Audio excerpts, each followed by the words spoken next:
আজকে তোমাদের একটা এঁচড়ের রেসিপি করে দেখাবো। প্রেসার কুকারে এঁচড়গুলোকে একটু ভাপিয়ে নেব। নুন হলুদ দিয়ে এঁচড়টাকে একটু সেদ্ধ করে নিচ্ছি। গোবিন্দভোগ চাল আর ছোলার ডাল একসাথে ভিজিয়ে রেখেছিলাম, সেটা এখন বেটে নেব।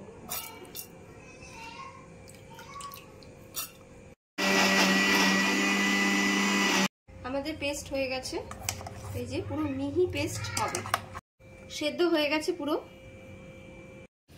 কটা কাঁচা লঙ্কা একটু হালকা পেস্ট করে নেব। ডাল আর চালের যে পেস্টটা করেছিলাম সেটা দিয়ে দিচ্ছি।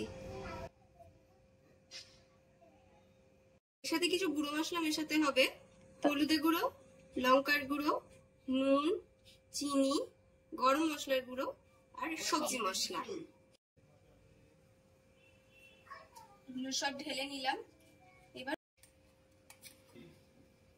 কাঁচা লঙ্কা বেটে নিয়েছিলাম সেটা ভালো করে একটু মেখে নিলাম সব দিয়ে। ফরচুনের কাচ্চিঘানি সর্ষের তেল দিয়ে রান্নাটা হবে।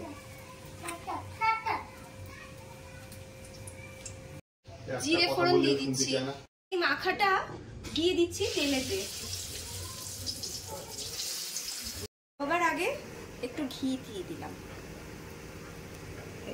আমার এঁচড়ের রেসিপিটা হয়ে গেছে, টেস্ট করে দেখি কিরকম হয়েছে।